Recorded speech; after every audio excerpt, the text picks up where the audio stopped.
நல்லவைகளை பெற்றுக்கொள்ள விரும்புவோம், முயற்சி பண்ணுவோம். அப்படித்தானே? எதை பெற்றுக்கொள்ள விரும்புவோம், எதை பெற்றுக்கொள்ள முயற்சி செய்வோம்? நல்லவைகள்.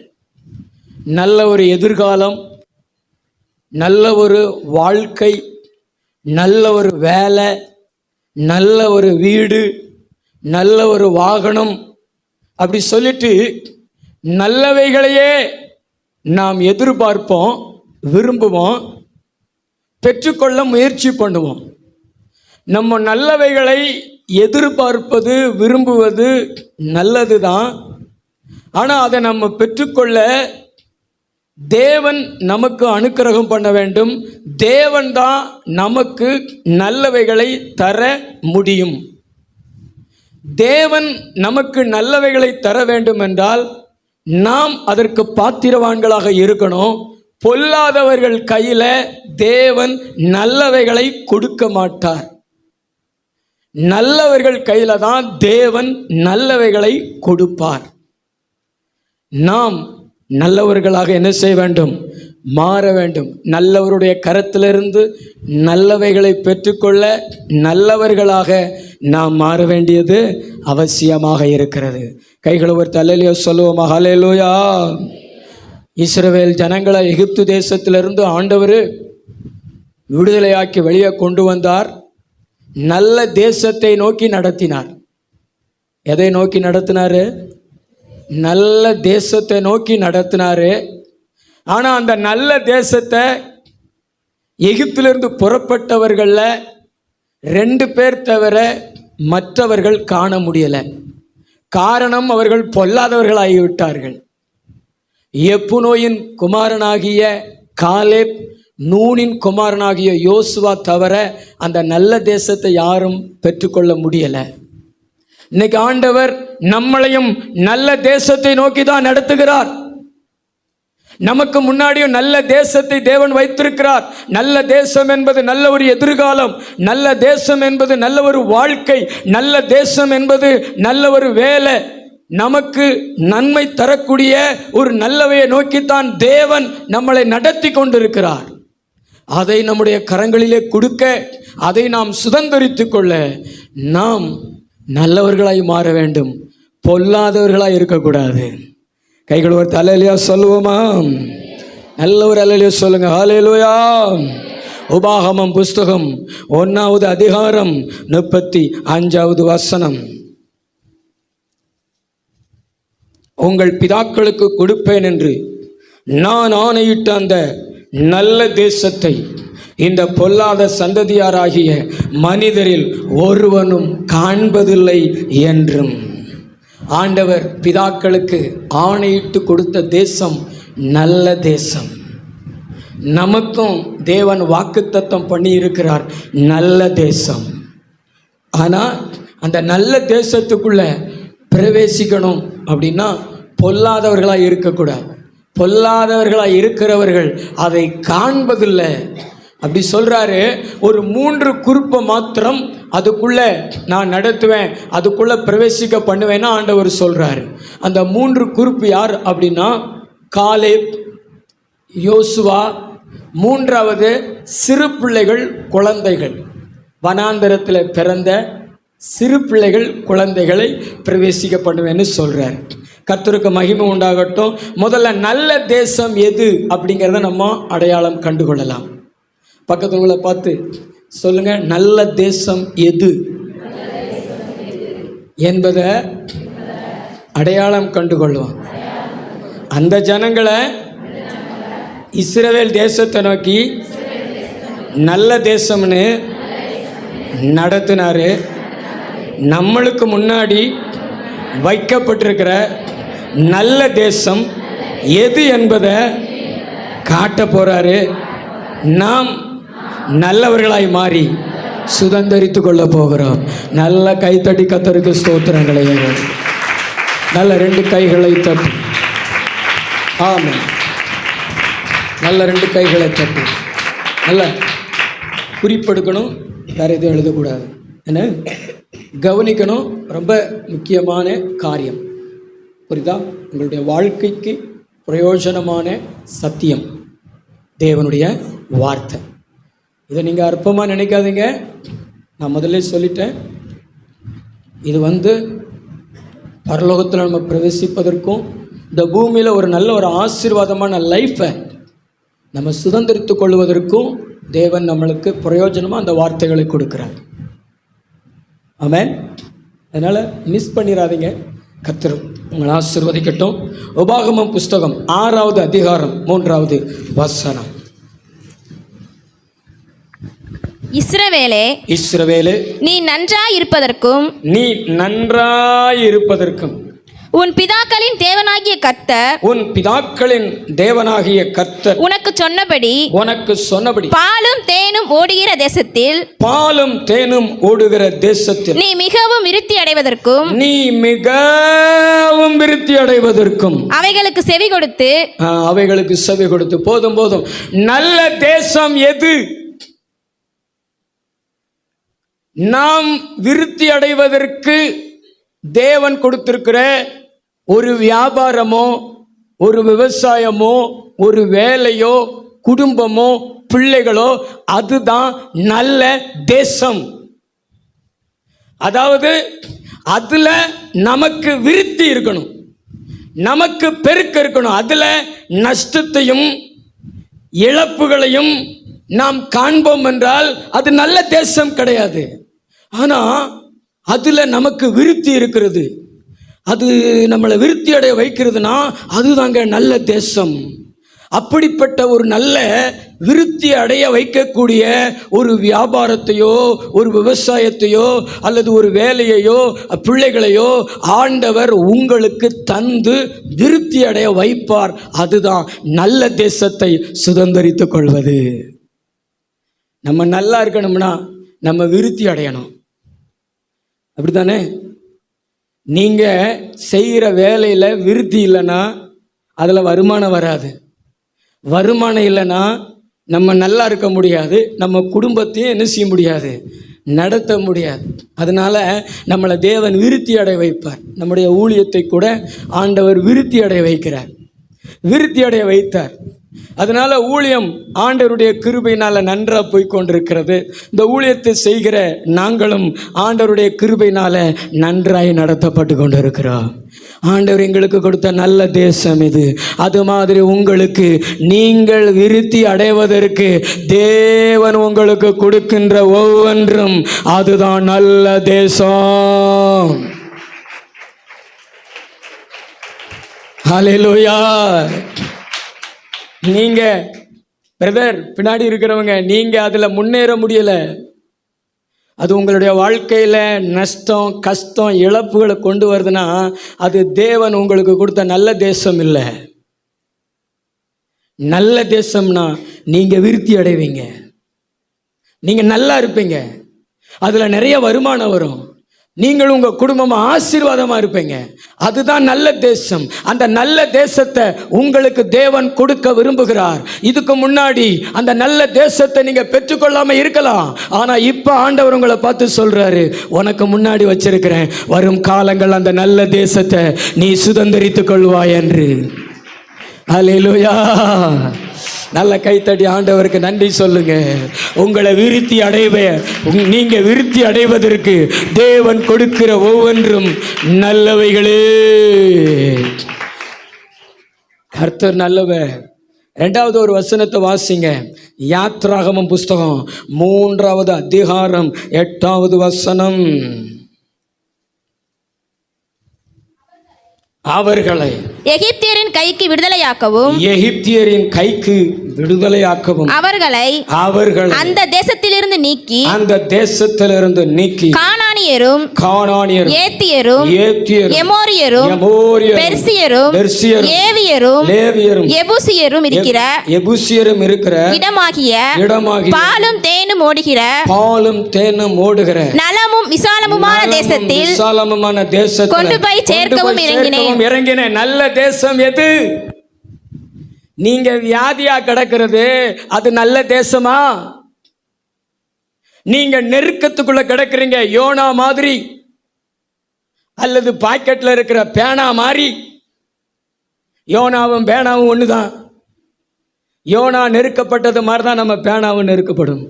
இப்படி குனியும் போது, எந்திரிக்கும் பொழுது. ஹல்லேலூயா. அப்படிப்பட்ட ஒரு நெருக்கம் உங்க வாழ்க்கையில நீங்க சந்திக்கிறீங்கன்னா, நீங்க நெருக்கப்பட்டு கொண்டிருக்கிற அந்த காரியம் நல்ல தேசம் கிடையாது. நீங்க வியாதியோட கிடக்குறீங்க, பலவீனத்தோடு கிடக்குறீங்க, நீங்க நல்லா இல்லை அப்படின்னா அது உங்களுக்கு நல்ல தேசம் கிடையாது. நல்ல தேசம் எது தெரியுமா? விசாலமான தேசம், நெருக்கம் இல்லாத, உபத்திரவம் இல்லாத, அதாவது ஒரு போராட்டம் இல்லாத ஒரு சுதந்திரத்தை பெற்று அனுபவிக்கிற ஒன்றுதான் நல்ல தேசம். ஆண்டவர் உங்களை எதை நோக்கி நடத்துகிறார் தெரியுமா? சுகத்தை நோக்கி நடத்துகிறாரு, விசாலமான காரியத்தை நோக்கி நடத்துகிறாரு. உங்க வாழ்க்கையில் இருக்கக்கூடிய நெருக்கங்களை, உங்க வாழ்க்கையில் இருக்கக்கூடிய அந்த போராட்டங்களை, இக்கட்டுகளை தேவன் மாற்றி உங்களை விசாலமான தேசத்தில் கொண்டு போய் நடத்த போகிறாரு. உங்க ஒவ்வொரு காரியத்தில் நீங்க விசாலத்தை பார்க்க போகிறீங்க, நெருக்கத்தை பார்க்க மாட்டீங்க. அதுதான் நல்ல தேசம். அதுல நெருக்கம் இருக்காது. சிலருடைய வாழ்க்கையில கடன் என்கிற நெருக்கம் இருக்கும். கடன் என்கிற நெருக்கம் இருக்கும். அது நல்ல தேசம் கிடையாது. கர்த்தர் உங்களுக்கு கடனே இல்லாத உன் கைகளின் பிரயாசத்தை நீ சாப்பிடுவாய், உனக்கு பாக்கியமும் நன்மையும் உண்டாயிருக்கும் என்ற வசனத்தின்படி நடத்த தேவன் வல்லவராயிருக்கிறார். அதுல நடத்துகிறது தான் நல்ல தேசம். கடனே இல்லாத வாழ்க்கை, நோய் இல்லாத வாழ்க்கை, நெருக்கம் இல்லாத வாழ்க்கை, உபத்திரவம் இல்லாத வாழ்க்கை. இஸ்ரவேல் ஜனங்கள் எகிப்து தேசத்தில் நெருக்கப்பட்டார்கள், உபத்திரவப்படுத்தப்பட்டார்கள். இந்த பட்டணத்தை கட்டு, இந்த வேலையை செய், இவ்வளவு செங்கல் அறு அப்படி சொல்லிட்டு உபத்திரவப்படுத்தினார்கள். அதுதான் நெருக்கமான தேசம். ஆனால் அந்த தேசத்திலிருந்து கர்த்தர் விசாலமான தேசத்துக்குள்ள தேவன் அவங்களை கொண்டு வந்தார். அதே மாதிரி கர்த்தர் உங்களை ஆண்டவர் நெருக்கத்திலிருந்து விசாலமான இடத்துக்குள்ள கொண்டு வர போகிறார். நீங்க இங்க வந்து விசாலமா இருக்கிறீங்க, நீங்க இங்க வந்து சுதந்திரமா இருக்கிறீங்க, நீங்க வந்து இங்க நோயற்று இருக்கிறீங்கன்னா அதுதான் தேவன் உங்களை கொண்டு வந்த நல்ல தேசம். நல்லா தான் கையை தட்டி ஆண்டவருக்கு நன்றி சொல்லுங்களேன். நல்ல ரெண்டு கைகளை தட்டி ஒரு பாட்டு பாடுவோமே. நெருக்கத்திலே இருந்த என்னை விசாலத்தில் வைத்தீரே, பாவியானை மாற்றினீரே. நெருக்கத்திலே இருந்த என்னை விசாலத்தில் வைத்தீரே, பாவியாக இருந்த என்னை பரிசுத்தனாய் மாற்றினீரே. நல்லவரே வல்லவரே. பின்னாடி உள்ளவங்க சொல்லுங்க, நெருக்கத்தில் இருக்கிற மகளே, எங்களை வாழ வைக்கும் அன்பு தெய்வம் நீரே, எங்களை வாழ வைக்கும் அன்பு தெய்வம் நீரே. பாடுங்களேன். மகிழ்ச்சியோடு துதிக்கிறோம் துதிக்கிறோம் மன்னவனே இயேசு ராஜா, எங்க மனதில் பூத்து மனம் வீசும் ரோஜா இயேசு ராஜா. உங்க நெருக்கத்தில் இருந்து கர்த்தர் உங்களை விசாலத்தை நோக்கி நடத்த போகிறார். உங்கள் கடன் என்கிற நெருக்கம் மாறப்போகிறது, வியாதி என்கிற நெருக்கம் மாறப்போகிறது. எத்தனை பேர் நம்புறீங்க? நம்புனீங்கன்னா தலைக்கு மேலே கை தட்டி, ஓ எங்கள் நெருக்கங்களை மாற்றுகிறவரே உமக்கு ஸ்தோத்திரம். கர்த்தர் நல்லவர், இக்கட்டு நாளில் அரணான கோட்டை. நாகும் 1:7 சொல்லுகிறது, கர்த்தர் நல்லவர், இக்கட்டு நாளில் அரணான கோட்டை. ஆண்டவர் அற்புதம் செய்ய போகிறாரு. நம்பிக்கையோட நல்ல கை தட்டுங்களேன். அது என்ன நெருக்கமாக இருந்தாலும் மகளே, உனக்கு விசாலம், உனக்கு சுதந்திரம். நீ சமாதானமா வாழ்வ, நீ சுகமா வாழ்வ, நீ பாடுகள் இல்லாம உபத்திரவம் இல்லாம சுதந்திர காற்றை சுவாசிப்ப. ஹல்லேலூயா. ஆஸ்பத்திரியில் பெட்டில் இருக்கிறதுக்கும் நம்ம வீட்டில் இருக்கிறதுக்கும் ஒரு வித்தியாசம் இருக்கும், அப்படித்தானே? பெட்டில் இருந்து நம்மளை எப்பொழுது வீட்டுக்கு போக சொல்லுவார்கள் என்று சொல்லி நாம் எதிர்பார்த்து கொண்டே இருப்போம். பேஷண்ட்டும் அப்படி தான் எதிர்பார்ப்பாங்க, கூட இருக்கிறவங்களும் அப்படி தான் எதிர்பார்ப்பாங்க. ஏன்னா ஒரு கட்டுப்பாட்டுக்குள்ளே இருக்கிறோம். இதை விட்டு வெளியே போகணும். வீட்டுக்கு போனால் ஒரு சுதந்திர காற்றை வீசலாம், சுதந்திர காற்றை சுவாசிக்கலாம். அப்படி தானே? என்ன ஒன்றுமே தெரியாத மாதிரி அப்படி தானே?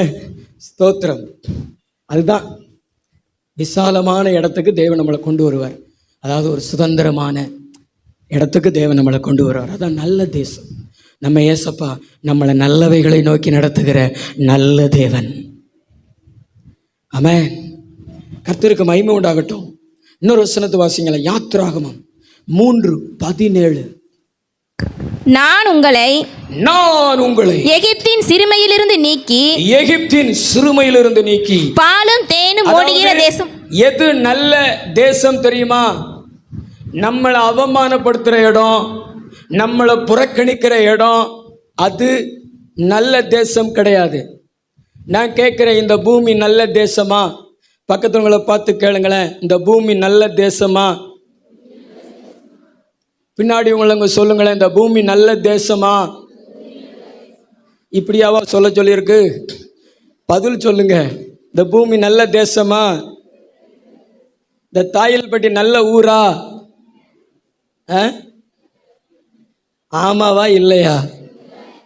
இல்லைன்னு சொல்றவங்க எத்தனை பேர்? ஊரை விட்டு காலி பண்ணுங்க. நீங்க வீட்டில் காலி பண்ணி போயிடாதீங்க. நம்ம தாயில்பட்டி மாத்திரமல்ல, இந்தியா முழுவதுமே ஜாதி கொடுமைகள் உண்டு. சக மனிதனை, தன்னை போல பிறந்த ஒரு மனிதனை சிறுமைப்படுத்தக்கூடிய ஒரு பூமி தான் இந்த பூமி. ஆனால் பரலோகம் அப்படி கிடையாது. பரலோகத்தில் ஐஸ்வர்யவானும் ஏழையும் அப்படி கிடையாது. அங்கே பரிசுத்தவான்கள், நீதிமான்கள், தேவன். அதனால தான் பரலோகம் நல்ல தேசம். இந்த பூமி எகிப்து போல.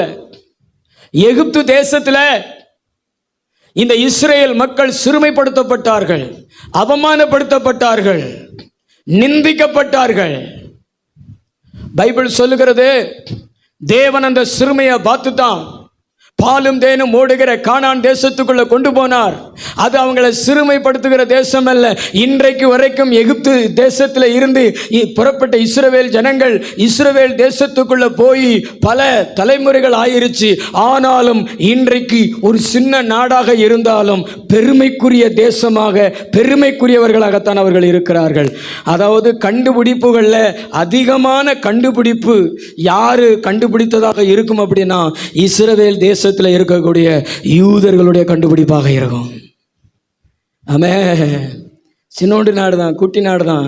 ஆனால் தேவன் அதில் அவங்கள மகிமையில் நடத்துகிறாரு, பெருமையில் நடத்துகிறாரு. ஆனால் இந்த மக்களை எகிப்து தேசத்தில் பார்வோன் மன்னன் சிறுமையில் நடத்தினான். கர்த்தர் பார்த்தீங்கன்னா அவங்கள ஒரு மகிமையில் நடத்தினார். அதான் நல்ல தேசம். இன்னைக்கு உங்களை பார்த்து சொல்கிறாரு, நீங்கள் சில இடங்களில் அவமானங்களை சந்திக்கிறீங்களா, சிறுமையை சந்திக்கிறீங்களா, உபத்திரவத்தை சந்திக்கிறீங்களா, நிந்தையை சந்திக்கிறீங்களா? சோர்ந்து போகாதீங்க, அது எகிப்து. ஆனால் கர்த்தர் உங்களுக்கு முன்னாடி ஒரு நல்ல தேசம், ஒரு பெருமைக்குரிய, ஒரு புகழ்ச்சிக்குரிய, ஒரு மகிமைக்குரிய ஒரு நல்ல தேசத்தை நோக்கி தேவன் உங்களை நடத்தி கொண்டிருக்கிறார். அதை நீங்கள் சுதந்திரித்துக் கொள்ள போகிறீர்கள். அங்கு போன பின்புதான் உங்களுக்கு தெரியும், எனக்கா இத்தனை மகிமை, எனக்கா இத்தனை பெருமை அப்படி சொல்லிட்டு ஆண்டவருடைய வாக்குத்தத்தம் சொல்லுகிறது, உங்களை புகழ்ச்சியும் கீர்த்தியுமாக வைப்பே. தாவீது அப்படி நடத்தினாரே. சவுல் கொண்டது 1000, தாவீது கொண்டது 10000 என்று சொல்லி மகிமையில நடத்தினாரே. அதே போல ஆண்டவர் உங்களையும் அந்த நல்ல தேசத்துக்குள்ள நடத்த போறாரு. நீ மகிமை அடைய போகிறாய். உன் சிறுமை மாற போகிறது, உன் சிறுமை மாற போகிறது. எத்தனை வாலிபர்கள் நம்புறீங்க? வாலிப தம்பி நம்புறியா? நான் சொல்றத நம்புறீங்களா? எத்தனை பேர் நம்புறீங்க? தம்பி தம்பி நம்புறீங்களா? நம்புறீங்களா? எத்தனையோ சிறுமையை சந்திக்கிறீங்களே. தன் கணவன் யாக்கோபுனால ஒரு பெண் சிறுமையை சந்தித்தாள். அவளுடைய பேர் என்ன பேரு? லேயாள். அவளுடைய பேர் என்ன பேரு? லேயாள். ராகேல் லேயாளை விட கொஞ்சம் அழகுள்ளவள். அவளுடைய முகம் யாக்கோப்புக்கு ரொம்ப அழகா தெரிஞ்சிச்சு. அதனால ராகேல அவர் பிரியப்பட்டாரு. லேயாளுக்கு கொஞ்சம் கூச்சப்பார்வை உண்டு. கூச்சப்பார்வைனா தெரியுமா? நம்ம இப்படி முழிக்கிறோம்ல, அது இப்படி இப்படி முடிச்சுக்கிட்டோம் அப்படி. அதனால அதுக்கு அப்படிப்பட்ட ஒரு பார்வை இருக்கிறதுனால யாக்கோப்புக்கு அது பிரியமா இல்லை. சிறுமைப்படுத்தப்பட்டால் லேயாள். ஆனால் அந்த சிறுமைப்படுத்தப்பட்ட லேயாளை நல்ல தேசத்துக்குள்ளே கொண்டு வந்தார் கர்த்தர். ஆமென். அவளை கற்பம் தரிக்கும்படி தேவன் கிருபை செய்தார். அவளுடைய வயிற்றில் யூதாவை ஆண்டவர் கொடுத்தார். அந்த யூதாவில் தான் தாவீதை தேவன் கொடுத்தார். அந்த தாவீதின் வம்சத்தில் தான் இயேசு கிறிஸ்துவை கொடுத்தார். சிறுமைப்பட்டவர்களை பெருமையை நோக்கி நடத்துகிற தெய்வம் தான் நம்முடைய தெய்வம். இயேசு தெய்வம். உனக்கு மகிமைக்குரிய தேசம்தான் நல்ல தேசம். உங்கள் ஆண்டவர் மகிமையை நோக்கி நடத்த போறார். பக்கத்தில் உள்ள பார்த்து சொல்லுங்களேன், நிச்சயமா இன்னைக்கு இருக்கிற மாதிரி இருக்க மாட்டீங்க. பிரதர் சொல்லுங்களேன், பக்கத்தில் உள்ள நம்பிக்கையோடு சொல்லுங்களேன், இன்னைக்கு இருக்கிற மாதிரி இருக்க மாட்டீங்க. முகத்தை பார்த்து சொல்லுங்களேன், இன்னைக்கு இருக்கிற மாதிரி இருக்க மாட்டீங்க. நாளைக்கு உங்களை ஒரு மகிமையில தான் மக்கள் பார்ப்பார்கள், ஒரு உயர்வில் தான் மக்கள் பார்ப்பார்கள். யோசேப்பை ஒரு மகிமையில் உட்கார வைத்தது மாதிரி உங்களை எங்கெங்கேயோ தேவன் உட்கார வைத்திருப்பாரு. அந்த நல்ல தேசத்தை நோக்கி தான் இன்னைக்கு உன்னை நடத்தி கொண்டிருக்கிறாரு. நீ சிறுமைப்பட்ட தேசத்திலிருந்து கர்த்தர் உன்னை கிளப்ப ஆரம்பிச்சுட்டாரு. ஒரு நல்ல தேசத்தை நோக்கி உன்னை நடத்த போறாரு. நம்புனீங்கன்னா நல்ல தலைக்கு மேல கைத்தட்டி கொஞ்ச நேரம் ஆவில நிறைஞ்சு அந்நிய பாஷையில நிறைஞ்சு உங்க விசுவாசம் எவ்வளவோ அவ்வளவு உங்களை மாத்திரம் இல்ல மகளே, உங்களுடைய பிள்ளைகளையும் ஆண்டவர் மகிமையில நடத்த போறாரு. சில பேர் மேல மட்டும் அபிஷேகம் இறங்குது பாருங்களேன். அந்த வார்த்தை அவங்களுக்கு தீர்க்க தரிசன வார்த்தை நம்பிக்கை இருந்துச்சுன்னா நல்ல கைத்தட்டி அந்நிய பாஷையில சும்மா கை தட்டுறீங்க, விசுவாசித்து கை தட்டுங்க. நான் சொல்றத நம்புங்க. ஆமா, என்னையெல்லாம் அந்த நல்ல தேசத்தை நோக்கி தேவன் நடத்தினார். இன்னைக்கு நல்ல தேசத்தில் இருக்கிறேன். இன்னும் நல்ல தேசத்தை நோக்கி என்னை நடத்த போறார். நான் ஜெபம் பண்ணும் பொழுதெல்லாம் ஆண்டவர் ஒரு வசனத்தை காமிப்பார். அந்த வசனத்தை காமிப்பார். புகழ்ச்சியிலும் கீர்த்தியிலும் மகிமையிலையும் உன்னை சிறந்திருக்கும்படி செய்வேன். அதுதான் எனக்கு ஆண்டவர் காமிப்பார். நீ இன்னும் நல்லா இருப்ப, நீ இன்னும் சிறப்பாக இருப்ப, உன் ஊழியம் இன்னும் சிறப்பாக இருக்கும். ஆனால் மக்கள் பார்வைக்கு நம்ம சிறப்பாக இருந்தாலும் அது அவங்களுக்கு சிறப்பாக தெரியாது. நம்மளை குறைவாகவே பார்ப்பாங்க, குறைவாகவே மதிப்பிடுவாங்க. ஆனால் மக்கள் நம்மளை எப்படி பார்த்தாலும் அதெல்லாம் நமக்கு பிரச்சனை இல்லை. நம் தேவன் நம்மளை சிறப்பாக பார்க்குறாரு, சிறப்பை நோக்கி நம்மளை நடத்துகிறாரு. நம்புறீங்களா? நான் சொல்கிறது எத்தனை பேரோட இருதயத்துக்குள்ளே போகிறது? இன்னைக்கு நீ சிறுமையை அனுபவிக்கலாம், உன் குடும்பத்தில் அனுபவிக்கலாம், உன் வீட்டில் அனுபவிக்கலாம், நீ படிக்கிற இடத்துலையோ நீ வேலை செய்கிற இடத்துலையோ சிறுமையை அனுபவிக்கலாம். உன்னை மட்டமா, உன்னை கேவலமா, உன்னை இழிவா அவங்க பார்க்கலாம், பேசலாம். ஆனால் அது நிரந்தரம் அல்ல. ஆமென். கைகள் தலையிலையா சொல்லுங்களேன். என் வாழ்க்கையில் இந்த மாதிரி வார்த்தைகளை கேட்டலாம் ரொம்ப காலாச்சு. 35-40 வருஷத்துக்கு மேலே ஆகிப்போச்சு. ஸ்கூலில் படிக்கும் பொழுது ஆசிரியர் அப்படி தான் பேசுவார்.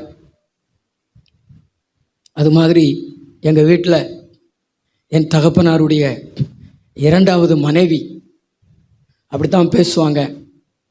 வெறுவாக்கட்டை, வெறுவாக்கட்டை.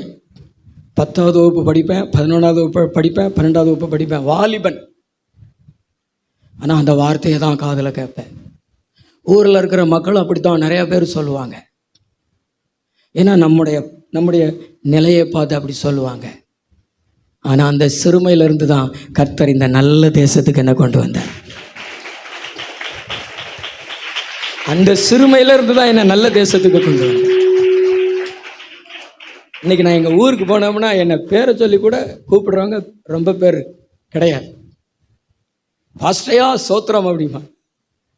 தலை மேலே கை எடுத்து கும்பிடுவாங்க, பாஸ்டர் பாஸ்டர் அப்படின்னு. கர்த்தர் நம்ம சிறுமைப்பட்ட தேசத்தில் நம்மளை பெருமையாய் நடத்துகிறது. ஹல்லேலூயா. பக்கத்துங்களை பார்த்து சொல்லுங்களேன், உங்களையும் நீங்கள் பொல்லாதவர்களாக மட்டும் இருக்காதீங்க. நீங்கள் பொல்லாதவர்களாக இருந்தீங்கன்னா நீங்கள் சிறுமைப்பட்ட தேசத்தில் இருந்து நல்ல தேசத்துக்குள்ளே போக முடியாது.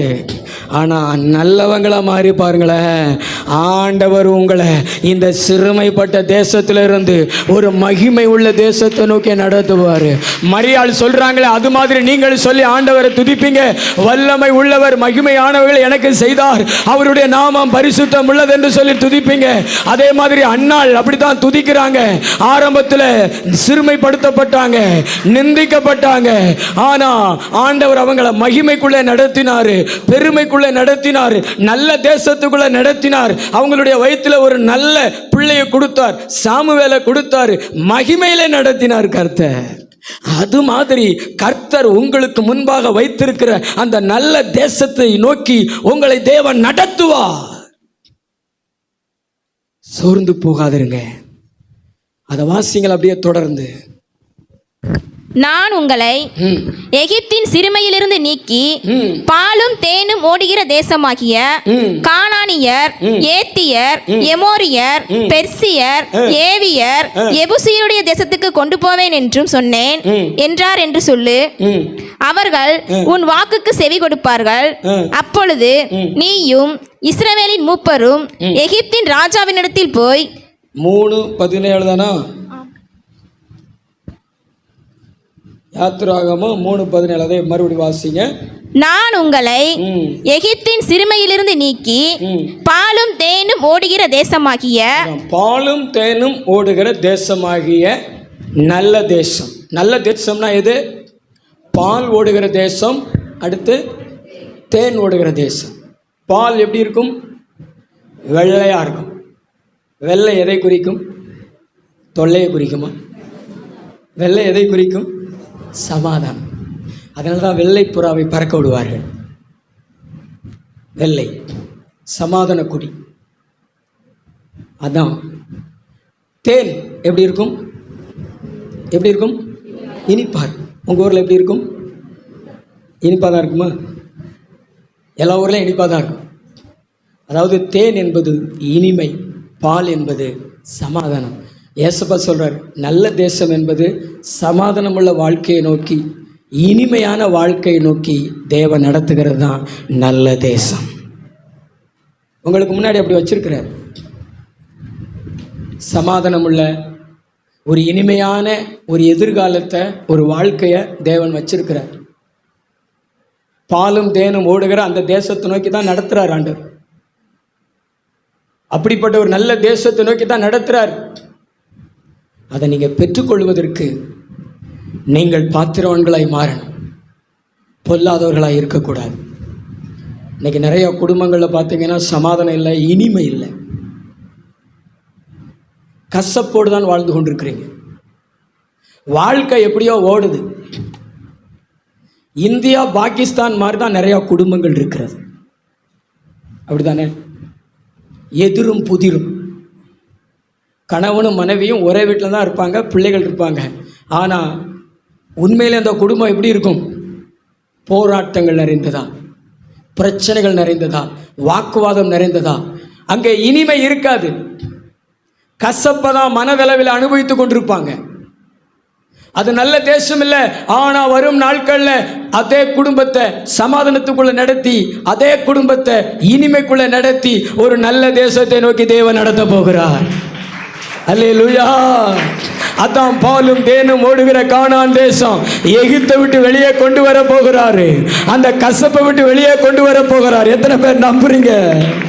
தீர்க்க தரிசனமா ஆண்டவர் பேசுறார். உன் கணவரை ஆண்டவர் ரட்சிக்க போகிறார், உன் மனைவி ஆண்டவர் ரட்சிக்க போகிறார், உன் பிள்ளைகளை ஆண்டவர் ரட்சிக்க போகிறார், உன் எஜமான ஆண்டவர் ரட்சிக்க போகிறார். எல்லாத்திலும் ஒரு மாற்றத்தை உண்டாக்கி, ஒரு மறுரூபத்தை உண்டாக்கி, அது உண்மையிலேயே பாலும் தேனும் ஓடுகிற நலமான தேசமாக தேவன் மாற்றி நடத்த போகிறாரே. உன் கசப்புக்கு ஒரு முடிவு, உன் கண்ணீருக்கு ஒரு முடிவு, உன் போராட்டத்துக்கு ஒரு முடிவு. சாத்தான ஓட ஓட ஓட ஓட துரத்த போறாரு. உன் குடும்பத்தை பாழாக்கிக்கிட்டு இருக்கிறானே, உன் குடும்பத்தில் வருகிற வருமானத்தெல்லாம் பாழாக்கிக்கிட்டு இருக்கிறானே, அந்த கருப்பு சாத்தான ஆண்டவர் துரத்தி துரத்தி துரத்தி துரத்தி அடிக்க போறாரு. நீங்க நம்புனீங்கன்னா இப்பயே துரத்தி அடிக்கிறாரு. கசப்பான வாழ்க்கை மாறுது. நம்புறீங்களா? நல்ல கைத்தட்டி ஆவியானவர் எல்லா குடும்பங்களுக்குள்ள கடந்து செல்கிறார்.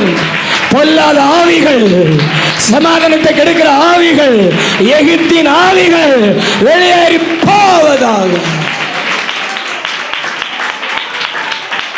ஆமென். நீங்க பாட்டு பாடுவீங்க, கசந்த மாறா மதுரமாகும், வசந்தமாய் உன் வாழ்க்கை மாறும், கண்ணீரோடு விதைத்ததெல்லாம் கம்பீரமாய் அறுத்திடுவாய். பக்கத்தில் பார்த்து சொல்லுங்க, உங்க கசந்த மாறா. வெளியில யார்ட்டையும் சொல்ல முடியல, ஏன்னா குடும்பத்தை விட்டு கொடுக்க முடியல, வீட்டுக்காரை விட்டு கொடுக்க முடியல, மனைவியை விட்டு கொடுக்க முடியல. ஆனால் உள்ளே புழுங்கிக்கிட்டு இருக்கிற காரியம், ஓ கசப்பான வாழ்க்கை, ஆண்டவருடைய வார்த்தையினால அது மதுரமாய், அது மதுரமாய், அது இனிமையாய். ஏன்னா என் ஆண்டவர் இயேசு கிறிஸ்து, அவர் வந்துட்டாலே இனிமையா மாறுமே. கசப்பான தண்ணீரில் ஒரு மரத்தை வெட்டி போட சொன்னார் ஆண்டவர். மோசே வெட்டி போட்ட போது அந்த கசப்பான தண்ணீர் மதுரமா மாறிச்சே. அதே மாதிரி சிலுவை மரத்தில் அறையப்பட்ட என் ஆண்டவர் இயேசு என் வீட்டுக்குள்ள வரும் பொழுது, என் வாழ்க்கையில வரும் பொழுது அது கண்டிப்பா இனிமையா மாறும். நம்புறீங்களா? ஹல்லேலூயா. வேற எதுவும் நம்ம கசப்பை மாற்ற முடியாது. இயேசுநாதர் மட்டும்தான் கசப்பை மாற்ற முடியும். இந்த நகோமியினுடைய வாழ்க்கையில் அந்த கசப்பை மாற்றினார. அவள் பேரு நகோமி. நகோமினா இனிமையானவள்னு அர்த்தம். பெத்லகேமுக்கு 10 வருஷம் கழிச்சு போறா.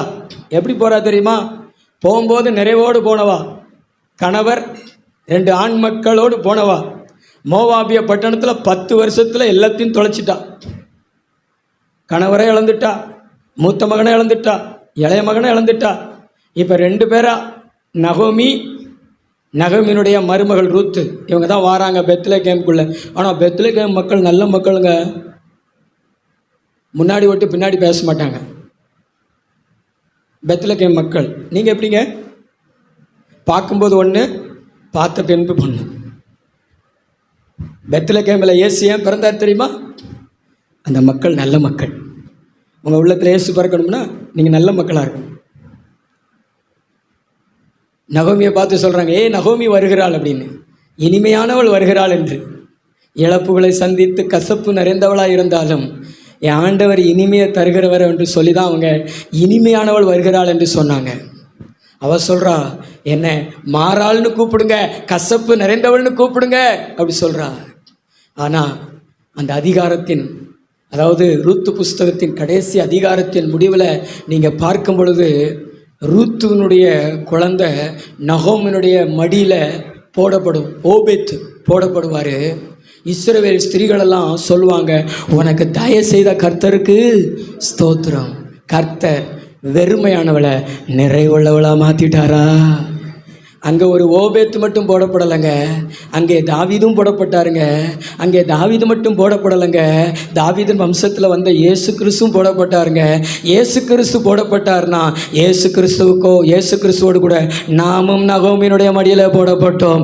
நாமும் நகோமிக்கு பிள்ளைகள் தான். அதனால தான் வெறுமையா போனவள் நிறைவுள்ளவளாய் மாறினாள். எனக்கு தயவு செய்த கர்த்தருக்கு ஸ்தோத்திரம்.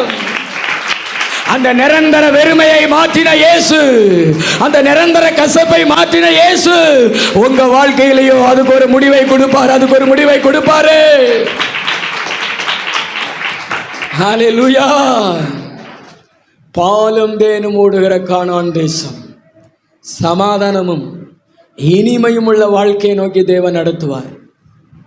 உங்களை அப்படித்தான் நடத்துவார், உங்களை அப்படித்தான் நடத்துவார். சிலர்லாம் மாட்டிக்கிட்டு முழிக்கிறாங்க திருமண வாழ்க்கையில். காதலிக்கும் போது நல்லா தான் இருந்துச்சு, பைக்கில் பின்னாடி ஏற்றிட்டு போகும்பொழுது நல்லா தான் இருந்துச்சு.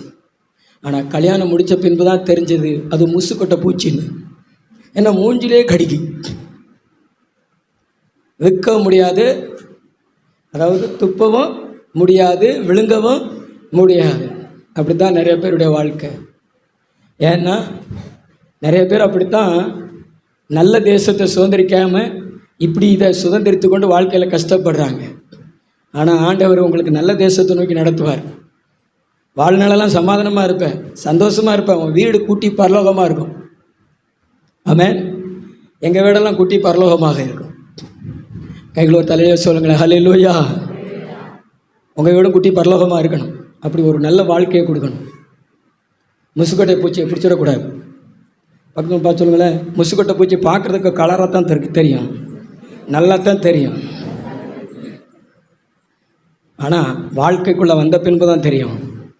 நிறைய பேர் ஏமாந்து போகிறாங்க. கர்த்தருக்கு மகிமை உண்டாகட்டும். சமாதானமும் இனிமை.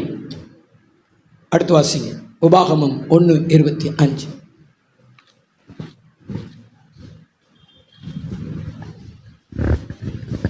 அத்தேசத்து கனிகளில் சிலவற்றை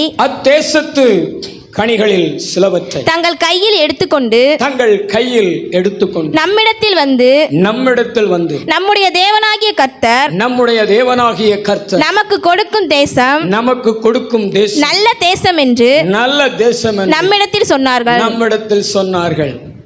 உங்கள் மனைவி நல்ல மனைவி அப்படின்னு எதை வச்சு சொல்லுவீர்கள்? உங்கள் கணவர் நல்ல கணவர் என்று எதை வச்சு சொல்வீங்க? சில பேர் சொல்லுவாங்க, என் கணவர் நல்ல அழகாக இருக்கிறார், நிறைய சம்பாதிக்கிறார், நல்ல கணவர் அப்படி சொல்லுவாங்க. சில மனைவிகள் கணவரால் சொல்லப்படுவாங்க, என் மனைவி நல்ல அழகாக இருக்கிறாள், படித்திருக்கிறாள், சம்பாதிக்கிறாள், நல்ல மனைவி என்று. ஆனால் அதை வச்சு எதுவும் நல்லதுன்னு சொல்ல முடியாது. நல்லது எது அப்படின்னா அது நல்லதுன்னு விளங்க பண்ணுகிறது ப்ரூட்ஸ், கனி. உங்க கணவருடைய வாழ்க்கையில ஆவியின் கனிகள் 9 வெளிப்படலைன்னா அது நல்லது கிடையாது. உங்க மனைவியினுடைய வாழ்க்கையில கனிகள் வெளிப்படலைன்னா அது நல்லது கிடையாது. ஏன்னா ஒரு தேசத்தை நல்லதென்று தீர்மானிக்கிறது அதனுடைய கனிகள். இந்த கானான் தேசத்தை வேவு பார்க்க போன 12 கோத்திர பிதாக்கள் அங்கே இருந்து கனிகளை கொண்டு வந்து மோசேயின் இடத்துல காண்பித்து இது நல்ல தேசம் என்று சொன்னார்கள். யோசுவா, காலேப் இது நல்ல தேசம்னு சொன்னாங்க. அந்த கனி என்ன கனி கொண்டு வந்தாங்கன்னா திராட்சை கனி கொண்டு வந்தாங்க. நம்ம ஊர்ல திராட்சை எடுத்து வைத்து நிறுத்து கொடுப்பார்கள், அவ்வளவுதான் இருக்கும், அவ்வளவுதான் அதனுடைய கொலை இருக்கும்.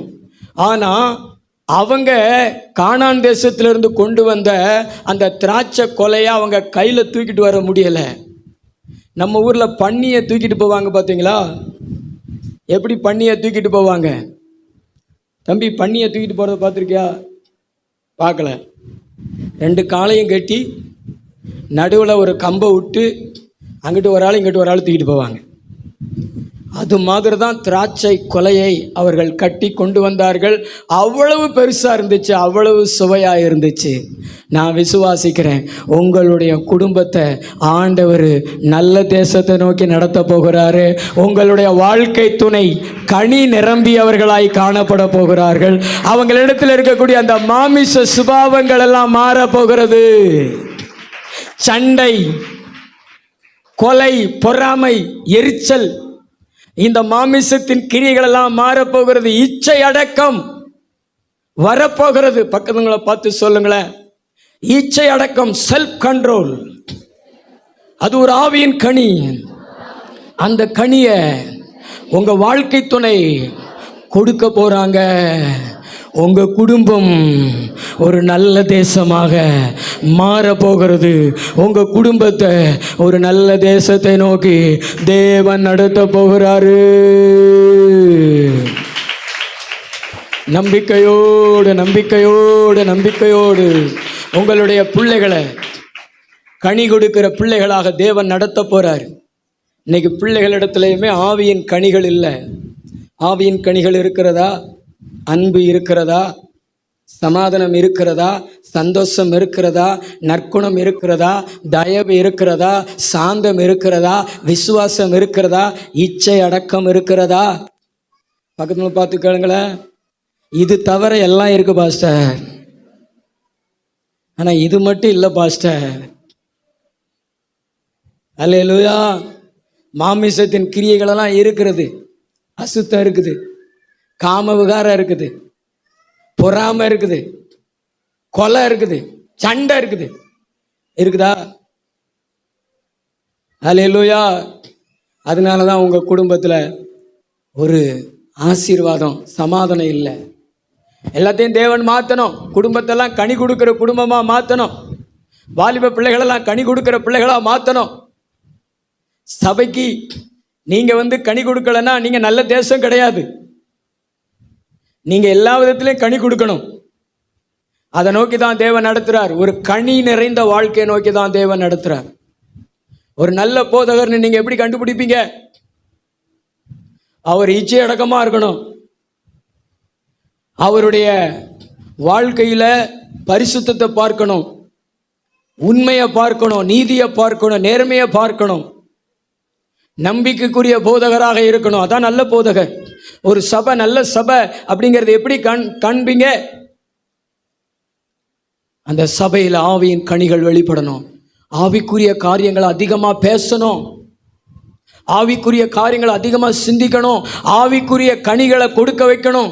ஒரு விவசாய தோட்டத்தில் நிறைய மரங்களை நட்டு அதில் கனி கொடுக்க வைக்கிறது மாதிரி ஒரு சபையில் இருக்கிற மக்களை கனி உள்ள வாழ்க்கையை நோக்கி நடத்தணும். அதுதான் நல்ல சபை. மக்கள் நிறைய போயிட்டாங்கன்னா அது நல்ல சபைன்னு நினைக்கிறாங்க. பாஸ்டர் கொஞ்சம் ஸ்மார்ட்டா இருந்துட்டா போதும், அது நல்ல சபைன்னு நினைக்கிறாங்க. செண்டு கிண்டு அடிச்சு சூக்கு போட்டு அப்படி முடியெல்லாம் டையெல்லாம் அடிச்சு அப்படி பந்தவா வந்தார்னா அந்த பாஸ்டருக்கு தான் வரவேற்பு. ஹலோ, எலிசா தீர்க்கதரிசிக்கு மொட்டை தலை. ஆனாலும் சூனேமியாள் ஊருக்கு போய் அந்த சூனேமியாளுடைய வீட்டுக்குள்ளே போய் உட்காந்து அவர் வரும்பொழுது அந்த பெண் சொன்னா, நம்ம வீட்டுக்கு வந்து போகிற இந்த தீர்க்கதரிசி பரிசுத்தவான் என்று காண்கிறேன். அங்கே தான் அற்புதம் வரும், அங்கே தான் மகிமை வரும், அங்கே தான் இதுவரைக்கும் கிடைக்காத, இதுவரைக்கும் பெற்றுக்கொள்ளாத ஆசீர்வாதம் வரும். பந்தாவை பார்க்காதே, பரிசுத்தத்தை பாரு. கர்த்தருக்கு ஸ்தோத்திரம் செலுத்து. ஓட நினைக்காதே. நல்ல தலைக்கு மேல கூட கை தட்டி தேவனை மகிமைப்படுத்துங்க. ஒரு போதகரை குறித்து ஒரு துர்ச்சாட்சி கேள்விப்படவே கூடாது. அதாவது பாலியல் ரீதியா, பண ரீதியா கேள்விப்படக்கூடாது. இந்த பிரசங்கத்தில் என்ன குத்துறாரு, என்னையே தான் பேசுறாரு, அதெல்லாம் ரைட்டு, அப்படித்தானே? நீங்கள் நல்லா இருந்தீங்கன்னா உங்களை பற்றி பேச மாட்டோம். இந்த வேதமும் உங்களை பற்றி பேசாது. உங்களிடத்துல குறைவு இருந்துச்சு அப்படின்னா அதை சரிப்படுத்துறதுக்காக பேசுவோம். ஆனால் இதை வச்செல்லாம் நல்ல போதகர் அப்படின்னு தீர்மானிக்க முடியாது. அதான் நல்ல போதகர் கெட்ட போதகர்னு. நல்ல போதகர் தான் இப்படி பேசுவாங்க. சத்தியத்தை பேசுகிற போதகர் நல்ல போதகர். உங்களை குளிர்விக்கிற போதகர் நல்ல போதகர் கிடையாது. சத்தியத்தை பேசுகிற போதகர் தான் நல்ல போதகர். ஏன்னா உங்களை பரலோகத்துக்கு கூட்டிட்டு போகிற போதகரே. ஆமென். பக்கத்துல பார்த்து சொல்லுங்களேன், நல்ல தேசத்தை நோக்கி நம்மளை நடத்தி கொண்டு இருக்கிறார். இன்னும் நல்ல தேசத்தை நோக்கி நடத்த போகிறார். நல்ல போதகர் இடத்துல தேவன் நம்மளை கொண்டு வந்திருக்கிறார். இனி நல்ல பரலோகத்தை நோக்கி நம்மளை நடத்தி கொண்டிருக்கிறார். ஓ, நாம் ஆண்டவருக்கு ஸ்தோத்திரங்களை செலுத்துவோம். பொல்லாதவர்களாக இல்லாமல் நல்லவர்களாகவே காணப்படுவோம். கடைசி காலங்க பிசாசு ஜனங்களை அப்படியே வஞ்சிப்பான், ஏமாத்துவான், அந்த நல்ல தேசத்துக்குள்ள போயிடாதபடிக்கு தடுப்பான். ஆனால் கர்த்தர் நம்மளை அதை நோக்கி நடத்துகிறார். எத்தனை பேர் அதை நோக்கி நடத்தப்பட போகிறீங்க? நல்ல தேசம்னா என்னன்னு சொல்லுங்களேன். விருத்தி அடைய வைக்கிற அந்த தேசம்தான் நம்மளை தேவன் கொண்டு போய் சேர்க்கிற நல்ல தேசம். நலமும் விசாலமுமான தேசம், நெருக்கத்தை மாற்றுகிற தேசம், அதான் நல்ல தேசம். சமாதானமும் இனிமையும் கொடுக்கிற தேசம், அதான் நல்ல தேசம். கனி கொடுக்கின்ற, கனியை கொடுக்க வைக்கின்ற தேசம்தான் நல்ல தேசம். இந்த நல்ல தேசத்துக்குள்ள எத்தனை பேர் நடத்தப்பட போகிறீங்க? நல்ல 2 கைகளை தட்டி ஆண்டவருக்கு நன்றி சொல்லுங்க. ஆமா, இனிமேதான் செய்தியை ஆரம்பிக்க போகிறேன். நல்ல தேசத்தை பெறுவது எப்படி? பயப்படாதீங்க, கர்த்தர் உங்களோடு கூட இருக்கிறார். சரியான நேரத்திற்கு முடித்து, சரியான நேரத்திற்கு உங்களை வீட்டிற்கு போய் 1:30 மணிக்குள்ள உங்களை சாப்பிட வைத்து விடுவோம். அல்லேலூயா, கர்த்தருக்கு ஸ்தோத்திரம். நல்ல தேசத்தை பெறுவது எப்படி? ஒரு 15 நிமிஷம் அல்லது ஒரு 20 நிமிஷம் மட்டும் எடுத்துக்கொள்கிறேன். கர்த்தருக்கு ஸ்தோத்திரம். உபாகமம் புஸ்தகம் 1:36. 3 பேரை ஆண்டவர் நல்ல தேசத்தை நோக்கி நடத்தினார். ஒருத்தர் பார்த்தீங்கன்னா எப்புனோயின் குமாரனாகிய காலேப், இன்னொருத்தர் பார்த்தீங்கன்னா நூனின் குமாரனாகிய யோசுவா, இன்னொருத்தவங்க பார்த்தீங்கன்னா சிறுவர்கள், குழந்தைகள். சரி, வாசிங்க. எப்புனேயின் குமாரனாகிய காலேப் மாத்திரம், எப்புனோயின் குமாரனாகிய காலேப் மாத்திரம் அதை காண்பான், அவன் கர்த்தரை உத்தமமாய் பின்பற்றினபடியினால், கர்த்தரை உத்தமமாய் பின்பற்றினபடியினால் நான் அவன் மிதித்து வந்த தேசத்தை, அவனுக்கும் அவன் பிள்ளைகளுக்கும் கொடுப்பேன் என்று ஆணையிட்டார். கொடுப்பேன். ஆண்டவர் எப்படிப்பட்ட ஒரு வார்த்தை கொடுக்கிறார் பாத்தீங்களா? என்ன உத்தமமா பின்பற்றுகிற நீ ஏமாந்து போக மாட்ட. பக்கத்துங்களை பார்த்து சொல்லுங்களேன், கர்த்தரை உத்தமமா பின்பற்றுகிற யாரும். நல்லா கையை பிடிச்சி சொல்லுங்களேன். வாலிப தம்பி பேசுங்களேன், சர்ச்சில் தானே உட்காந்துருக்கிறீங்க, கையை பிடிச்சி சொல்லுங்களேன். தாவேக்கா மாநாட்டில் எப்படி உற்சாகமாக ஓன்னு கத்துறாங்க. ஆமாம், அந்த தலைவரை இணை செயலாளர் இங்கே வந்து உட்காந்துருக்கிறாரு. அல்லேலூயா சொல்லுங்களேன், அல்லேலூயா.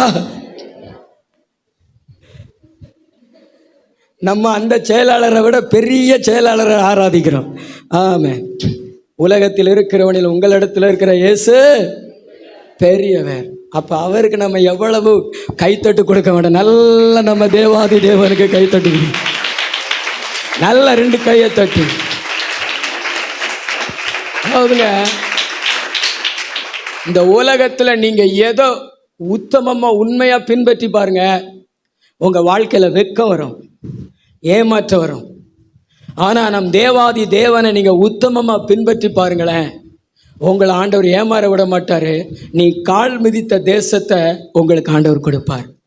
போன வாரம் போய் அல்லது இந்த வாரம் போய் ஒரு இடத்த பார்த்துட்டு வந்திருப்பீங்க, இதை வாங்கலாமான்னு. அடுத்த வாரத்தில் பார்த்தீங்கன்னா கர்த்தர் 10 முடிக்க கிருபை செஞ்சிருவார். ஏன்னா நீ கால் மிதிச்சிட்டீல, அதை நான் உனக்கு தந்துதானே ஆவேன். ஏன்னா நீ என்ன உத்தமமாய் பின்பற்றுகிற மகள் அல்லவா.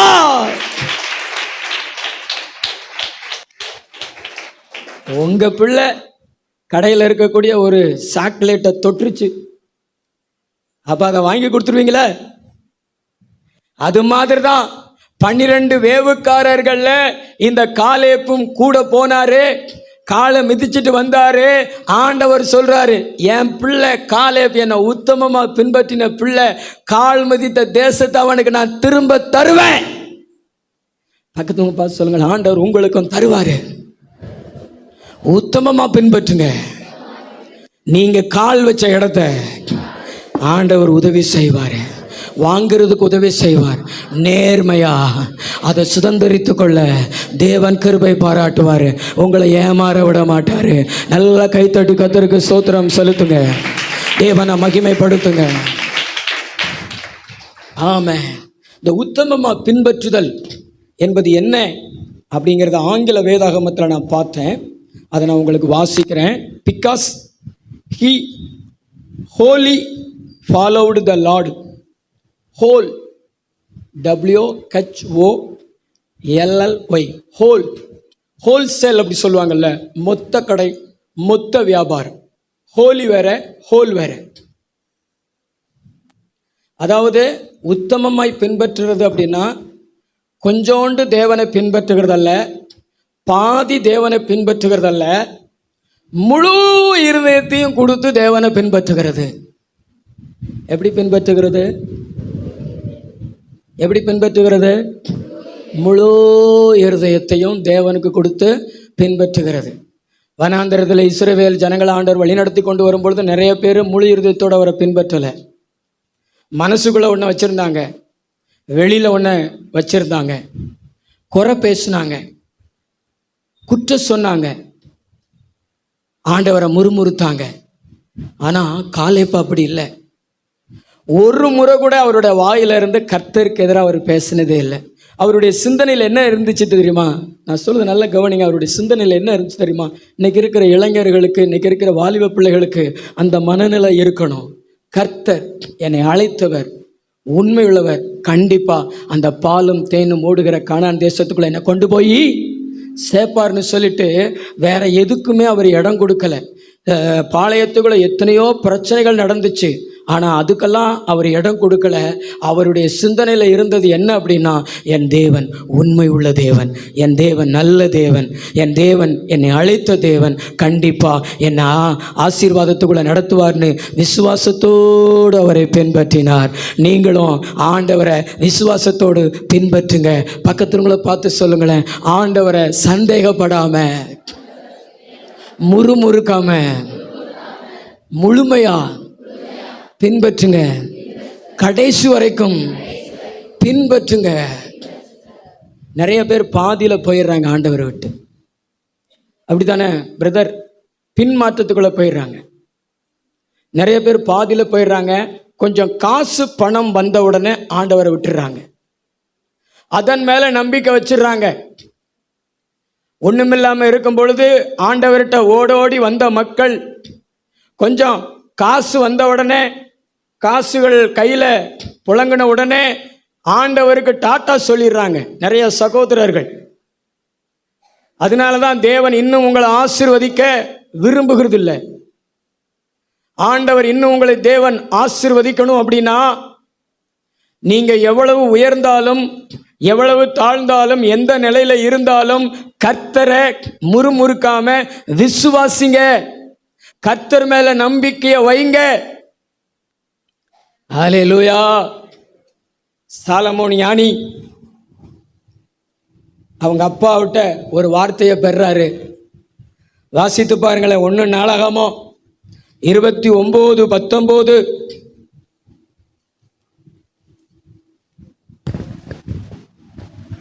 என் குமாரனாகிய சாலமோன் உம்முடைய கற்பனைகளையும் உம்முடைய சாட்சிகளையும் உம்முடைய கட்டளைகளையும் கைக்கொள்ளும்படிக்கும்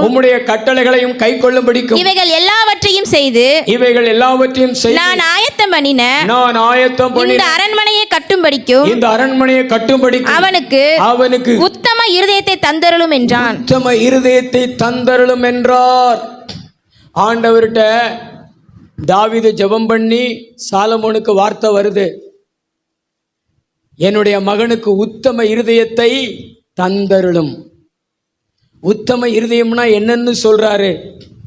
ஆண்டவருடைய கற்பனைகளை கைக்கொள்ளுகிற இருதயம், ஆண்டவருடைய சாட்சிகளை கைக்கொள்ளுகிற இருதயம், ஆண்டவருடைய கட்டளைகளை கைக்கொள்ளுகிற இருதயம்.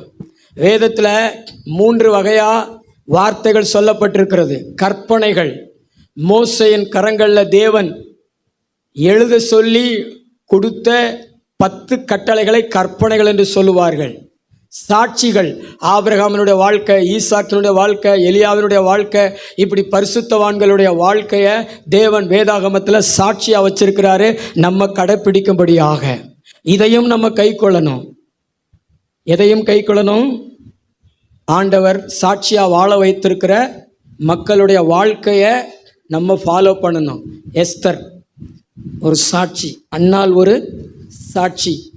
அது மாதிரி நாமளும் ஜெபிக்கிறதுல, பரிசுத்தமாக இருக்கிறதுல, தேசத்துக்காக ஜெபிக்கிறதுல, சபைக்காக ஜெபிக்கிறதுல நம்ம மாடல்களை கற்றுக்கொள்ளணும்.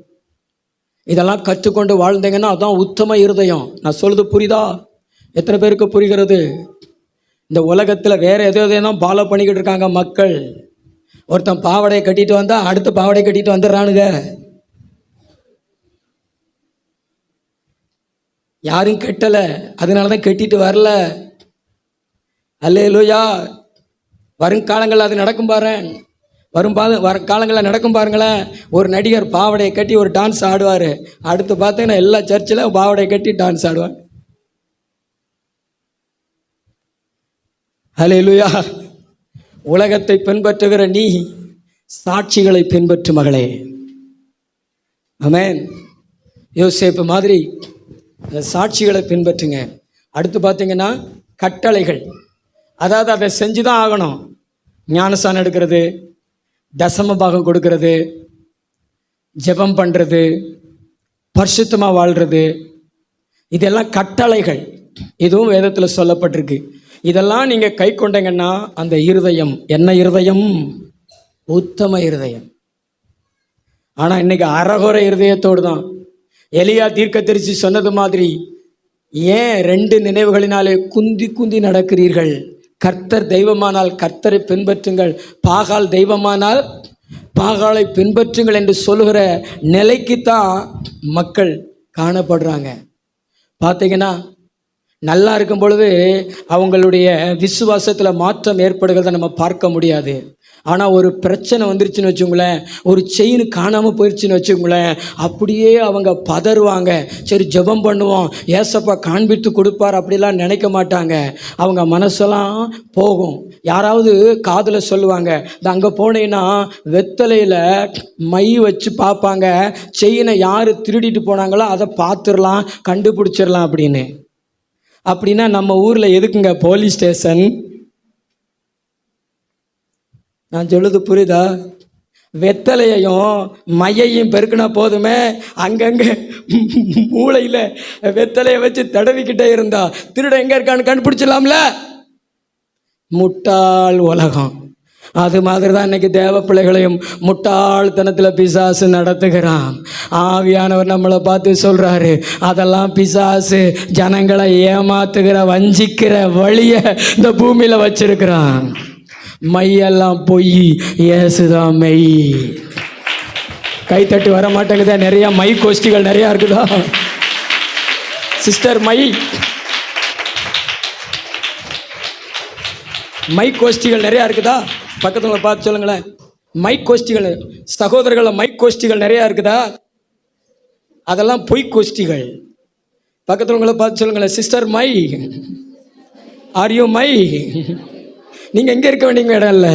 நீங்கள் அப்படியே கொஞ்சம் தூரம் கிழத்தாயில்பட்டி ஸ்டாப்பு தாண்டி அடுத்து ஒரு ஸ்டாப் இருக்கும், அங்கே போய் குடியிருங்க. மை மந்திரம் குறி செய்வனே இதெல்லாம் சாட்டாங்க. பைபிள் சொல்லுகிறதுங்க, யாக்கோபுக்கு விரோதமான மந்திரம் இல்லை, இஸ்ரவேலுக்கு விரோதமான குறி சொல்லுதலும் இல்லை, உனக்கு விரோதமாக உருவாக்கப்படும் எந்த ஆயுதமும் வாய்க்காதுமோ. நல்லதா கையை தட்டி ஆவில நிறைஞ்சு ஜெபிங்க. இந்த மையெல்லாம் பொய், மையெல்லாம் ஏமாத்துற வேலை. அதெல்லாம் நம்பாத.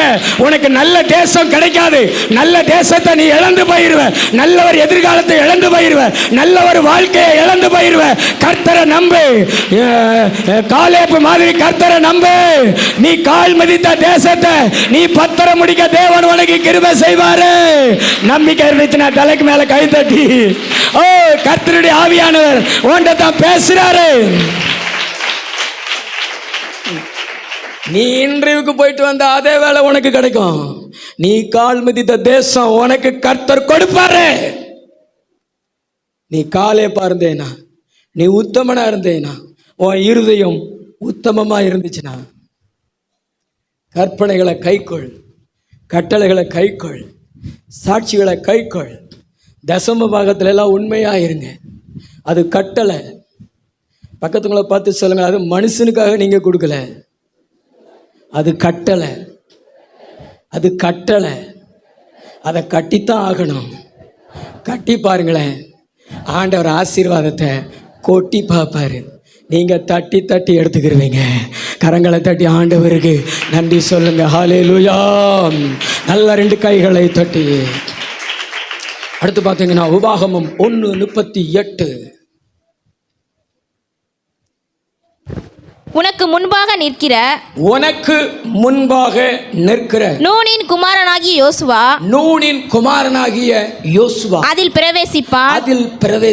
அவனை திடப்படுத்து. அவனை அதை இஸ்ரவேலுக்கு சுதந்திரமாக பங்கு கொடுப்பான். நான் சொல்லுகிறத நல்லா கவனிங்க. காலேப நல்ல தேசத்துக்குள்ள நடத்துவேன்னு சொன்னாரு. 2வது யோசுவாவை சொல்றாரு. யோசுவாவை ஏன் சொல்றாரு? நீங்க யோசித்து பார்த்தீங்களா? பக்கத்துல பார்த்து கேளுங்களா. யோசுவாவை ஏன் சொல்றாரு? யோசுவாவை சொல்லும் பொழுது என்ன சொல்றாரு சொல்லுங்களேன். உனக்கு முன்பாக நிற்கிறேன். மோசேட்ட சொல்றாரு, உனக்கு முன்பாக நிற்கிற. ஆங்கிலத்தில் சொல்லப்பட்டிருக்கிறது, who stands before you he shall go in there encourage him. who stands before, இந்த ஸ்பீக்கர் எப்படி உங்களுக்கு முன்பாக நிற்கிறது? இது ஸ்டாண்டு. இந்த புல்பிட் எப்படி உங்களுக்கு முன்பாக நிற்கிறது? இந்த ஸ்டாண்ட் எப்படி உங்களுக்கு முன்பாக நிற்கிறது? அதே மாதிரி யோசுவாவை அவர் ஊழியக்காரனுக்கு முன்னாடி, மோசேக்கு முன்னாடி வச்சிட்டார். மோசே இருக்கிற இடத்துல யோசுவா, மோசே ஜெபிக்கிற ஜெபத்துல யோசுவா, மோசே யுத்தம் செய்கிற இடத்துல யோசுவா. யோசுவாவை நீங்க எங்கேயும் தனியா பார்க்க முடியாது. தேவனே சாட்சி கொடுக்கிறார். உனக்கு முன்பாக நிற்கிற யோசுவா. தேவனுக்கு முன்பாக நிற்கிறது ஒண்ணுதான், ஊழியக்காரனுக்கு முன்பாக நிற்கிறது ஒண்ணுதான். இன்னைக்கு நிறைய பேர் பார்த்தீங்கன்னா ஊழியக்காரனுக்கு முன்பாக நிற்கிறத விரும்புகிறது இல்லை. மற்ற இடங்கள்ல தங்களை ஸ்டாண்டா நிறுத்துகிற மக்கள் உண்டு. ஆனா ஊழியக்காரனை விட்டு ஓடுகிறவர்கள் தான் நிறைய பேர் உண்டு. இன்னைக்கு ஆவியானவர் உங்களை பார்த்து சொல்றாரு, தேவனுடைய அழைப்பை பெற்று, தேவனுடைய அதிகாரத்தை பெற்று, தேவனுடைய அபிஷேகத்தை பெற்று, தேவனுடைய வரங்களை பெற்று, தேவனுடைய ஆலோசனைகளை பெற்று ஒரு ஊழியக்காரனுக்கு முன்னாடி உன்னை நிறுத்தி பாரு. ஆண்டவர் உன்னை ஏமாற விட மாட்டாரு. நீ மற்றவங்க இடத்துல போய் கையேந்தி நிக்க விட மாட்டாரு. ஊருக்கே நீ பங்கு கொடுப்ப. கர்த்தர் பொறுப்புகளை உன் கையில கொடுப்பாரு. கர்த்தர் யோசுவா மாதிரி உன்னை ஆசீர்வதிப்பாரு. நல்ல கையை தட்டி ஆண்டவருக்கு நன்றி சொல்லுங்க. இன்னைக்கு நிறைய பேர் ஊழியக்காரனுக்கு முன்னாடி நிக்கிறது இல்லை.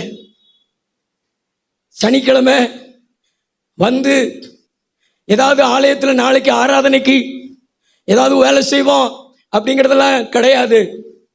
ஒரு முழு இரவு ஜெபம். அந்த ஜெபத்தில் பாஸ்டர் பாடல்களை தேடுவாரா, அல்லது பிரசங்கத்தை தேடுவாரா, அல்லது சிஸ்டங்களை அரேஞ்ச் பண்ணுவாரா, அப்படியெல்லாம் யோசிக்கிறது கிடையாது. வர்றது கிடையாது. முழு ஜெபத்துக்கே வர்றது கிடையாது. தம்பி, நீ ஊழியக்காரனை விட்டு ஓடுனேன்னா உன் உயர்வை விட்டு ஓடுகிறாய்.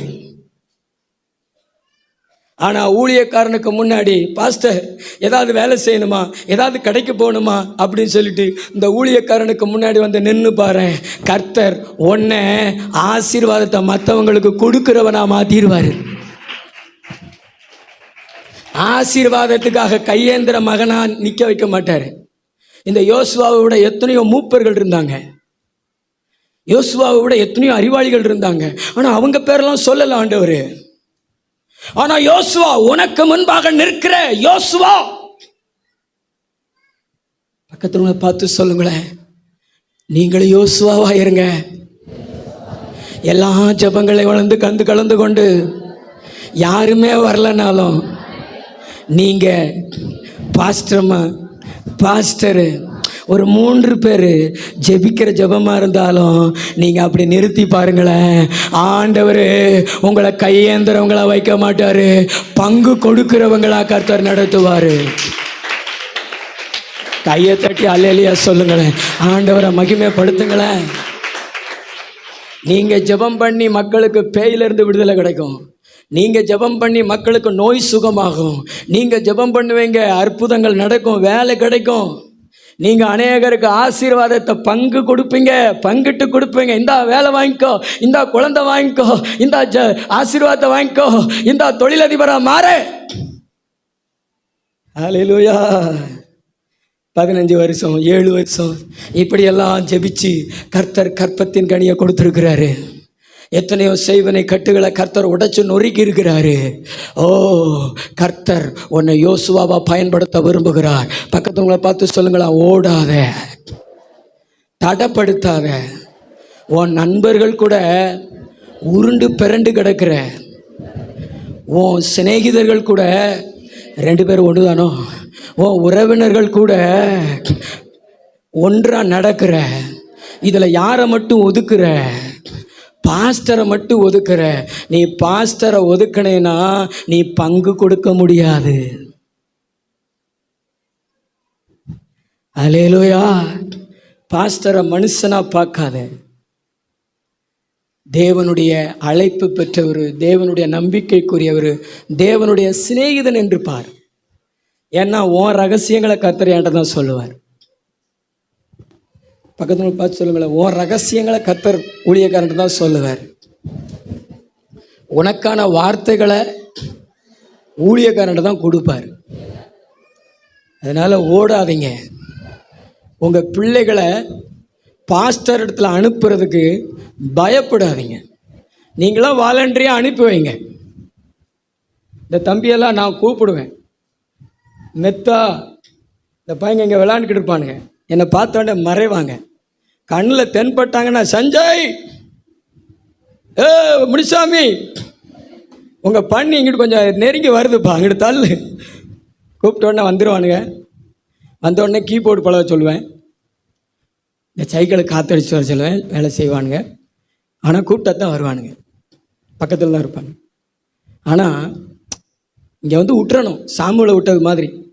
மேரி சிஸ்டர்லாம் பிள்ளைகளை வந்து விட்டுறணும். இது மாதிரி ஜான் பிரதர்லாம் பிள்ளைகளை வந்து விட்டுறணும். ஏதாவது ஒரு வேலை செஞ்சு அப்படியே வளரட்டும். ஊழியக்காரனுக்கு முன்னாடி இன்னைக்கு வேலை செய்கிற பிள்ளைகளாக இருக்கும். ஆனால் நாளைக்கு பேய்களை துரத்துகிற, தீர்க்க தரிசனம் சொல்கிற, குருடர்களுக்கு பார்வையை கொடுக்கிற, வியாதியஸ்தர்களை சுகமாக்குகிற ஒரு பெரிய ஊழியக்காரனாக இருக்கும். வாம் பிள்ளை, வாம் பிள்ளை, வாம் பிள்ளை. தான் தெளிவாக சொல்கிறாரு, உனக்கு முன்பாக நிற்கிறேன்னு சொல்கிறார். அதாவது அதை சாட்சியாக கொடுக்குறேன். உனக்கு முன்பாக நிற்கிறேன், உனக்கு முன்பாக நிற்கிறேன். பிள்ளைகளெல்லாம் ஆண்டவருக்குள்ளே நடத்துங்க. நிறைய பேர் பிள்ளைகளை அனுப்புறது கிடையாது. 10ஆம் கிளாஸ் படித்தா போதும், சர்ச்சுக்கு லீவ் போட்டுடுறாங்க. 12ஆம் கிளாஸ் படித்தா போதும், சர்ச்சுக்கு லீவ் போட்டுறாங்க. கேட்டால் சொல்கிறாங்க கிளாஸ் வைக்கிறாங்க. கிளாஸ் எல்லாம் வைக்கட்டும், 10 படிக்கட்டும், 12 படிக்கட்டும், ஆனால் சர்ச்சுக்கு அனுப்புங்க.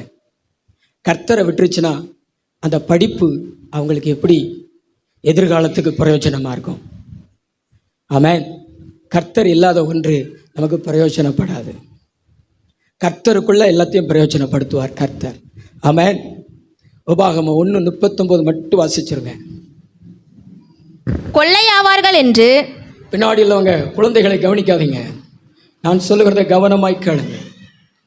உற்சாகமாக பின்னாடி இருக்கிறவங்க மட்டும் ஒரு அல்லேலூயா சொல்லுங்களேன். காது கட்டுச்சுன்னு நினைங்க. கவனமாய் கேளுங்க. பிள்ளைகளை மடியில் உட்கார வச்சுங்க. இந்த ஏஞ்செல்லாம் மடியில் உட்கார வச்சுங்க. ஆராதனை முடியட்டும். வாசிங்க. கொள்ளையாவார்கள் என்று. கொள்ளையாவார்கள் என்று நீங்கள் சொன்ன உங்க குழந்தைகளும். நீங்கள் சொன்ன உங்க குழந்தைகளும் இந்த நாளிலே. இந்த நாளிலே நன்மை தீமை அறியாத. நன்மை தீமை அறியாத உங்கள் பிள்ளைகளும். உங்கள் பிள்ளைகளும் அதில் பிரவேசிப்பார்கள். அதில் பிரவேசிப்பார்கள். அவர்களுக்கு போதும். ஆண்டவர் சொல்றார், குழந்தைகள் பிள்ளைகள்.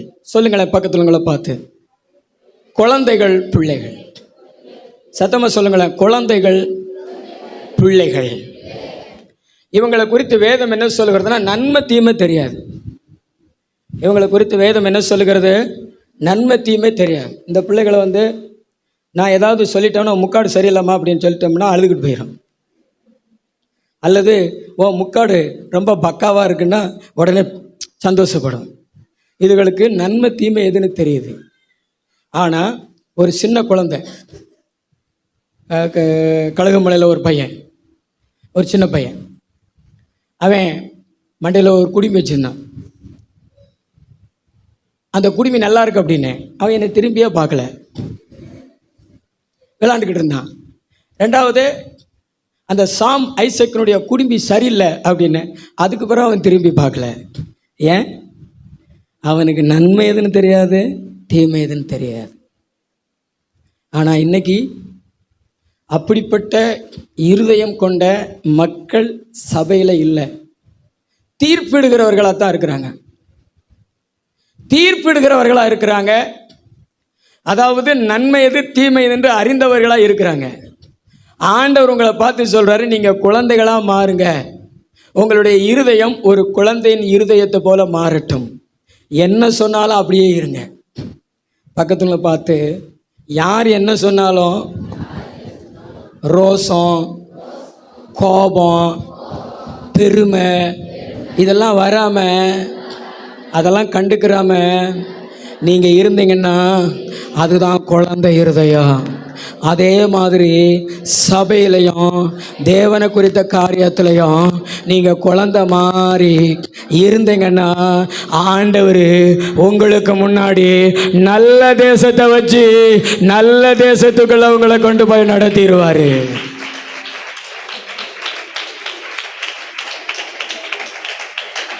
ஆனால் ரோசம், வெக்கம், கோபம், பாஸ்டர் என்ன இப்படி சொல்லிட்டாரு,